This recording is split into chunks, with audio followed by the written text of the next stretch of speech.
కోట్లు వచ్చింది 4 కోట్లు వచ్చిందంటే నాకు కళ్ళు తిరిగే పరిస్థితి వచ్చింది. అంటే మీరు గుర్తుపెట్టుకోవాల్సింది ఈ జిల్లాని భారతదేశంలోని నెంబర్ 1 జిల్లా చేయడం కష్టం కాదు. రైతును అభివృద్ధి చేయడం అంతకంటే కష్టం కాదు.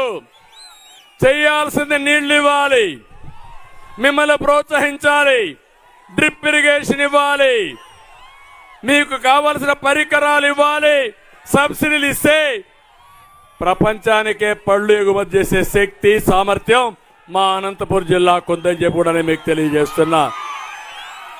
ప్రతి ఒక్క రైతుకి 20,000 రూపాయల ఆర్థిక సహాయం చేస్తాం. ఆ తర్వాత మైక్రో ఇరిగేషన్ అంటే డ్రిప్ ఇరిగేషన్ ఇస్తా. 90%తో మళ్ళా ఆ కార్యక్రమాన్ని పెట్టి బిందు సేద్యం ద్వారా ప్రతి ఎకరాకు నీళ్లు ఇస్తా, గోదావరి నీళ్లు తీసుకొస్తా.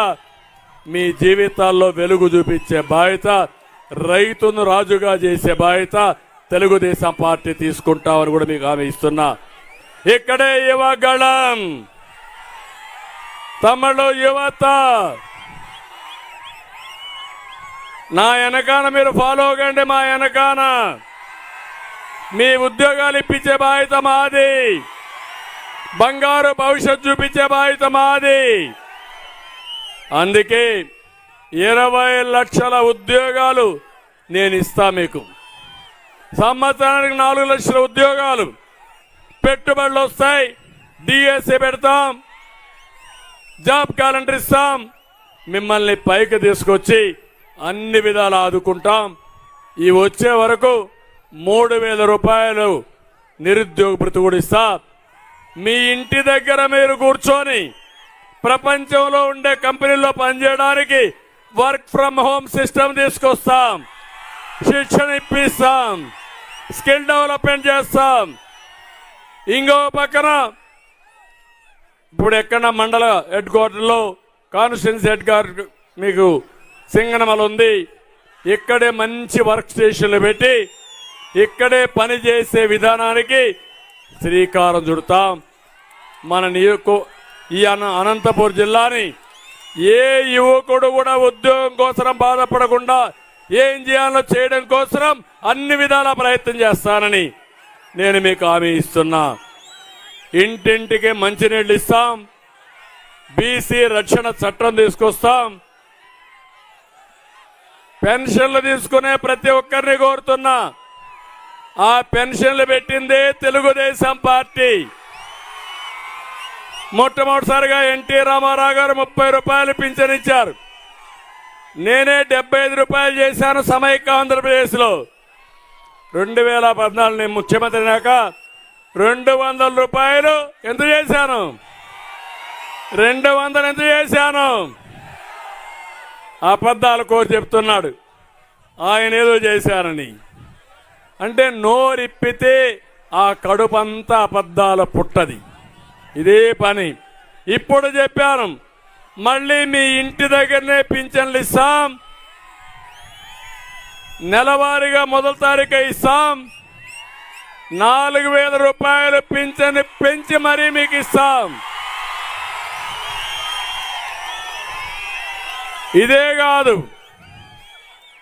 ఎవరైనా బంధువులింటికి పోతే 1 నెల లేకపోతే వాళ్ళకు కూడా పింఛన్ ఇచ్చే కార్యక్రమానికి శ్రీకారం చుడతాం. అవి కూడా బకాయిలు ఇస్తాం.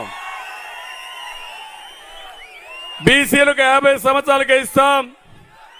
సాగునీటి ప్రాజెక్టులన్నీ పూర్తి చేసి మిమ్మల్ని పైకి తీసుకొచ్చే బాధ్యత మేము తీసుకుంటాం. ఇంకో పక్క సింగనమల నియోజకవర్గంలో సమస్యలు. దెంతలూరు వద్ద మన ప్రభుత్వంలో ప్రారంభించిన సెంట్రల్ యూనివర్సిటీ పనులు నిలిచిపోయినాయి. కేంద్రంతో మాట్లాడతాం, మళ్ళీ పనులు ప్రారంభించి ఏ విధంగా ముందుకు పోవాలో ముందుకు తీసుకెళ్తాం. గార్లదిన్నె మండల పరిధిలో తమ్ముళ్ళు అన్నా క్యాంటీన్ పెడతాం. మీ కడుపు నిండా భోజనం పెట్టే కార్యక్రమానికి శ్రీకారం చుడతా. ఎక్కడ కావాలంటే అక్కడ అన్నా క్యాంటీన్లు ఉంటాయి. ఇక్కడికి వచ్చినప్పుడు ఉల్లికళ్ళు, R&R చేగళ్ళు రిజర్వాయర్లకి 168 కోట్ల రూపాయలు శాంక్షన్ చేశారని పనులు ప్రారంభిస్తా అన్నాడు. ప్రారంభించారా అని మిమ్మల్ని అడుగుతున్నా. అవుతాయని నమ్మకం ఉందా అని మిమ్మల్ని అడుగుతున్నా. ఇంకేం అవుతాయి? ఎన్నికలు వచ్చాయి. ఇంకా పోయే ముఖ్యమంత్రి ఏం చేస్తాడు? వచ్చే ముఖ్యమంత్రి చేయాలి. మనమే వస్తాం, మనమే చేద్దాం. సింగనమల్లో అంబేద్కర్ భవనం నిర్మాణం చేస్తానని చెప్పి 10 నెలలు అయింది. కట్టాడా తమ్ముడు? కడతాడని మీకు నమ్మకం ఉందా? మిడ్ పెన్నార్ మెయింటెనెన్స్ కి 3 కోట్లు ఇస్తానని ఇచ్చాడా? 3 కోట్లు. గండికోట సుబ్రయాన్ సాగర్ పుట్లూరు మండలానికి వాటర్ పైప్ లైన్ కోసం 250 కోట్లు ఇస్తా అన్నాడు. మాటలు కోట్లు దాటాయి, చేష్టలు మాత్రం గడప కూడా దాట్లా. 10 నెలలు అయింది. నేను హామీ ఇస్తున్నా, ఇవన్నీ చేసి మీ రుణం తీర్చుకుంటాం. కోల్డ్ స్టోరేజ్కి 200 యూనిట్లు కరెంటు ఉచితంగా ఇస్తానని ఇచ్చాడా అని అడుగుతున్నా. ఏది ఇవ్వడు, ఇచ్చే పరిస్థితిలో లేడు. ఇంకో పక్కన గార్ల దిన్న సింగనమల్లో ముస్లింల కోసం షాదీఖానాలు కడితే 95% పూర్తయిన పనులు 5% పూర్తి చేయాల. 5% పూర్తి చేయలేని ముఖ్యమంత్రి, ఒక అసమర్థుడు 3 రాజధానులు కడతాడంట. కట్టాడా 3 రాజధానులు? రాజధాని లేకుండా చేసిన దుర్మార్గుడు ఎవరయ్యా నేను అడుగుతున్నా.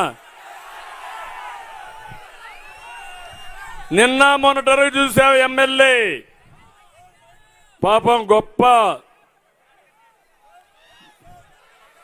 ఆవిడ చూస్తే ఎక్కడ దొరికితే అక్కడ దోచుకునే పరిస్థితికి వచ్చారు. అవునా కాదా అని మిమ్మల్ని అడుగుతున్నా. ఎమ్మెల్యే ఆవిడ భర్త ఇద్దరు కలిసి మొత్తం దోచుకున్నారు. ప్రభుత్వ భూములు, వివాదాలున్న భూములు 500 ఎకరాలు మొత్తం కొట్టేశారు.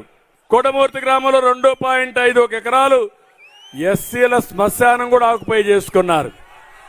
శ్మశానాన్ని కబ్జా చేసిన వాళ్ళు ఏమనాలని మిమ్మల్ని అడుగుతున్నా. విండ్ మిల్లు, సోలార్ మిల్స్ అన్ని కూడా యజమాని దగ్గర డబ్బులు తీసుకునే పరిస్థితికి వచ్చారు. అందుకే మిమ్మల్ని అడుగుతున్నా, నేను ఒకటే మీకు విజ్ఞప్తి చేస్తున్నా. రేపు ఎన్నికల్లో ఇప్పుడు కొత్త నాటకం ఆడుతున్నారు. ఇప్పుడే చెప్పారు నాకు, ఎమ్మెల్యే భార్యకి ఎమ్మెల్యే భర్త సీట్ ఇవ్వకుండా పద్మావతికి వాళ్ళ టిప్పర్ డ్రైవర్కి ఇచ్చారు. అవునా? నిజమేనా? ఇది గొప్పడే కదా. నాకు ఇప్పుడు వీళ్ళు చెప్పాలా? నేను వస్తామంటే మాట్లాడి చెప్పారంటే, భార్య కంటే టిప్పర్ అయితే ఇంకా టిప్పర్ డ్రైవర్ అయితే కాళ్ళ దగ్గర పడి ఉంటాడనే ఉద్దేశంతో ఈ ఎమ్మెల్యేలను కూడా మీ ఎడం చేత్తో వేలి ముద్రేసేవాళ్ళని పెట్టుకుంటున్నారు. కానీ శ్రావణ్ శ్రీ చదువుకున్న అమ్మాయి, ఇక్కడే కేశవరెడ్డి గారు ఉన్నారు, ఒక సీనియర్ నాయకుడు. నర్సయ్య గారు ఉన్నారు, ఒక సీనియర్ నాయకుడు. రామలింగారెడ్డి గారు ఉన్నారు.